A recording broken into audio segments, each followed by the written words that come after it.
Welcome back. We want to welcome Dr. Amy Blansett, founder of the Drew Lewis Foundation. Thank you for coming in this morning. Absolutely. Thank you for having me. Yes. So, in case our viewers don't know, tell us what the Drew Foundation is and why you started. Sure. So the Drew Lewis Foundation was begun. So my husband had passed away of colon cancer, as we were just discussing. And it was a way to honor him, but he was in real estate. And so we had actually purchased an abandoned school prior to him passing. And the whole idea was to renovate and kind of rejuvenate the school in the middle of a community that is historically a huge part of Springfield, but over the decades had kind of been forgotten. So we work in Grant Beach, and what we do is focus on low to moderate income families that are living paycheck to paycheck.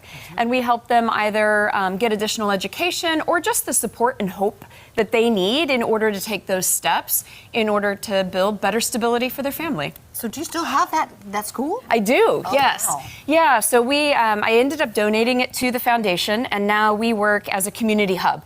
So we're in partnership with many other nonprofits that also focus on this idea of kind of from cradle to career, if you will. So Life 360 has a daycare that they run there, and so we literally have from cradle. And then we partner with Missouri Mentor Partnership, and then Springfield Community Gardens is actually there tilling the ground and growing food that our families then receive. That's amazing. What is the biggest challenge you're seeing, though? Because that covers a wide gambit of things. Yes. From, you said, cradle to career. Yeah. That's huge. What all does it entail, and how does somebody seek your help? Right. So it is one of those where, in Springfield, we have nearly 50% of our population that are considered at risk for being in poverty. So for those who are struggling and realize that they don't have savings, or they realize that, we take the idea of budgeting for granted, but I have a 23 and a 25-year-old, and realizing that I did a horrible job of teaching them so many questions that they have as they're beginning to adult. And so a lot of us didn't get that information. And so it's really, when you just realize maybe you don't have all the tools that you need in order to be successful, that's when we come in. And so individuals who are interested can contact us. Our information's on our website. They can call us. I mean, we have a very open staff that are just interested in learning about someone's story and maybe the barriers that they are coming up with, and then helping them find those connections in our community. That is wonderful. It's so fascinating.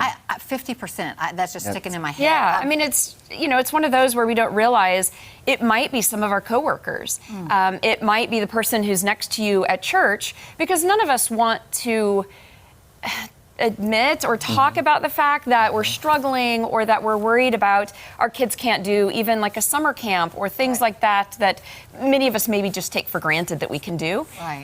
And those experiences for children are so important as well. And so when we feel some shame about being able to discuss that, it's important to have a place in a community that can put you in a place that you can make those decisions and financially move forward. Yeah. I'm fascinated by the education part, because I think that is key. Like, I Yes. wished I had paid attention in school with it, learning to budget. You know what I'm saying? We had some. That's very hard. Do we need to budget? I mean, I'm teasing. Yes. Of course we do. You know what I'm saying? Like, just how to balance the checkbook, how to know, what's coming in, what's going out, Right. how to live within your means, Yes. because, we all try to keep up with the Joneses sometimes, Right. and then it gets us behind. Yes. And then that one thing happens, and then little you're... things add up. Yes, Yeah. for sure. And that is, it's a lot of the little things. And you said, like, oh, I wish I would have listened in school. If you were anything like, me and my education of budgeting, like you had a fake check and they kind of like, oh yeah, and here's the things, and then that was it. We really don't have those conversations about money in the home either, because it's none of your business, right? When you're a child. Right. And so it's really working with individuals. So we've built a curriculum over the last 7 years that really engages the adults and the kids in the home. We have a youth curriculum as well, and it builds those conversations. So it builds kind of those ideas of how do we set up an allowance and teach how that's so important. Amy, we're about out of time. I want to mention your Yes. event real quick, because we've got... Oh, gosh, I'm so sorry. I could talk I know, for we got 3 so- segments. I know. Seriously, this is so informative. So it's May 7th. Yeah, so we have the unevent. So for individuals who have gone to all the big events and you're tired of dressing up and feeling uncomfortable in your heels, the unevent, we bring the party to you. So we've got a couple tables left. We bring steak and chicken grown from the Springfield Community Gardens with a salad.